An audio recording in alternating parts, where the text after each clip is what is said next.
Welcome, Lords baseball fans. It's another edition of the Matt Burdette Show here on the Kenyon Sports Connection. I'm Ryan Gasser, joined by the head coach of the Lords baseball team, Matt Burdette. And also joining us today is Ben Steiner, relief pitcher for the Lords baseball team. Guys, thanks for joining us. But Coach, first touching on a rough weekend against Allegheny this past weekend. You were in a couple of those games and kind of made it pretty challenging, but kind of lost a little bit as you ended the set of games, especially in 9 innings. But what went right in those games that you can look forward to taking in the next weekend? Well, again, the questions have kind of been familiar week to week. We just keep playing. Again, we talked about it, I think, last week, where we're not trying to chase the score, just play the game. And I think we're getting better at that. You know, I hear less about how many runs we're down or how many runs we're up or what the score is or all of those things. I hear more about just playing consistent baseball. So that first and foremost is the key, to play consistent baseball and not worry about the score. And every time you play, that's a chance to get better at that. And I think you saw some good performances. You know, we'll talk a little bit about Nate Lotz's record-setting performance and Ben, who got in on senior day because it was senior weekend. So, you know, individual performances that were pretty good, team mentality as we move forward into a pretty big weekend, and then ultimately the seniors who have given a lot to this program. One of those seniors broke an all-time record here at Kenyon College, and Nate Lotz becoming the all-time RBI leader. Just talk about the significance of that record that was broken, as well as also the hits record that he's creeping up on. Well, I think the runs batted in record is huge. That is a team record that really, really means something. Obviously, the hits record is great too, but you can get a lot of hits with 2 outs and nobody on. Not that he has, but hits and batting average to me are sort of numbers that you can really make them say whatever you want. Runs batted in, that means you're driving your teammates in. Every time you do that, something positive happens on the scoreboard for your team. So runs batted in is quite possibly, in my opinion, the biggest statistic out there. And for him to have that, monumental.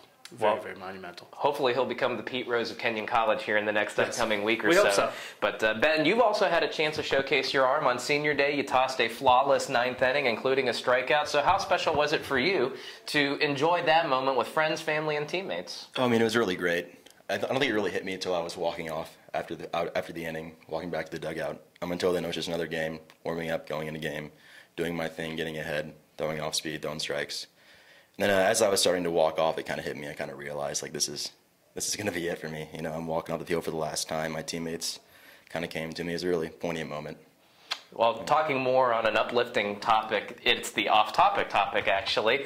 The Game Boy and Nintendo announced its 25th anniversary since the release of that little gray box that provided us so much entertainment over the years.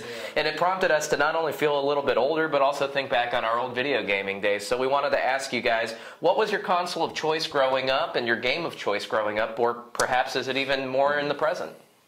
Well, mine's definitely in the present. There really is only one game for me, and that's FIFA.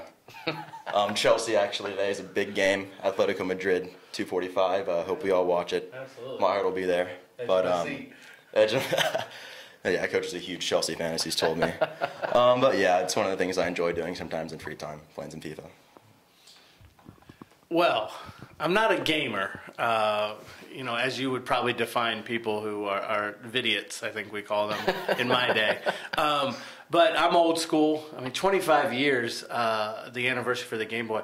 I was 18 still with her, and maybe 19 at that point in time. So my gaming goes a little bit further than that, to old school Galaga. You know, going to the video arcade to play that. And now, since I have kids and we do a lot of Xbox 360, I think it's called, with like Dance Party USA. So I can get my groove on and move a little bit there. So those would be the two for me. I don't think that you understand the Pandora's box that you just opened by admitting that you... Understood. Understood. I'm not terrible. My daughters will tell you that I can bust a move. Well, we're going to have to definitely get some video of that and maybe put the talents on display there for Coach Burdette Absolutely. and Dance Party USA. That might be a YouTube video that is even out there lingering now. I'm not sure. Going back onto the Diamond guys, obviously this weekend's huge for you. You got Hiram coming up, you're on the road, and you need the 4 wins to be eligible for the NCAC tournament. Just talk about from both of your perspectives what you need to have happen to make that a reality. Got to win. And it's interesting because I talked to the guys after this past weekend, and got to win 4. Well, you have to win 1 first. If you don't win the first game, you're not getting to 4. So this is all hands on deck. It's win the first game and then move to the second one, and if you can get that one, go to bed and think about maybe getting game 3 and game 4. So ultimately, the pressure is on us. But if we win the first one and win the second one, the pressure will absolutely, transfer to the team who had the lead in the standings going into the weekend. So that's my hope. My hope is we go and have a great first day, punctuated by a great first game, and hopefully put a little pressure back on Hiram and see what we can do on day 2 and try to get a couple. Yeah, I mean, game 1's definitely the most important one. Psychologically coming in, they're feeling pretty good about themselves. They only need 1. They played pretty well in conference. We've been reeling a little bit. It's really just about game 1 for us. Whoever throws, we have confidence in. I think it's going to take a really good performance on the mound to kind of get us turned around. But I think we do have a pretty good chance, and it all comes down to that first game. That's all you can think about right now. Well, Hiram played spoiler in the seeding last year, so now it's your turn to play spoiler this year. So now going over to you, Ben, and just talking about you and the bullpen. You are a relief pitcher by trade, and so there's a special mindset that I think all you guys have out there in the bullpen. You never know when your number is going to be called on, but talk about the rush that when your number is called, that goes through your mind, through your body. Well, I think one of the issues I had early on was not being able to handle this very well. Warming up, not going into games, being upset. Mentally not dealing with that very well. And then sometimes when I wouldn't go into games being too excited, overly excited, just not really playing my game, which is off-speed, strikes, early in counts, composure, things like this, things you can't just like sprint on the mound and go throw as hard as you can do. Yeah.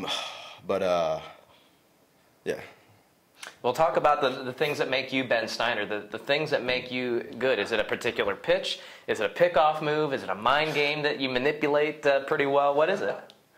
Well, there is really just one pitch, and it's the slider. It's the reason I'm here. It's the one Coach Exline saw in the showcase 4 years ago that I didn't even know I had back then to the extent that I did. He saw it. He saw the swings and misses. I wish he told me about that. Maybe would have had a better senior year. But no, it was my Randy Johnson slider back then. I'd throw it in my backyard, just kind of spin it up there. Threw it a few times in the showcase. He liked it. Came here. He's like, Ben, this is your pitch. This is who you are. This is what got you here. And I never really looked back since. That's what I'm going to throw early, late, often.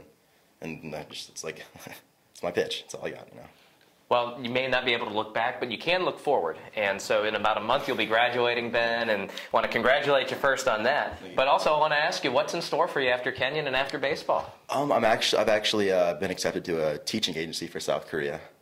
I haven't started the actual application process in terms of the schools yet because I need the diploma first. But it's something I'm really excited about. Started doing the background check. Started trying to hope that goes through. But yeah, I'm really excited. It's a great opportunity. I went to Germany last summer. I loved it. And I'm hoping to kind of expand the horizons again.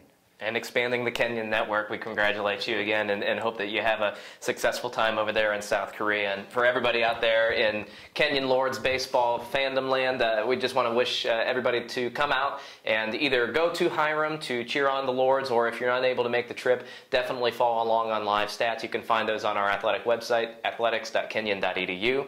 Also, find Kenyon Baseball on Facebook. Search out Kenyon College Baseball. They're also on Twitter with the handle @KenyonBaseball. Coach Ben, good luck this weekend. Hopefully we'll be talking on happy terms next week on the Matt Burdette Show, which airs every Wednesday here on the Kenyon Sports Connection.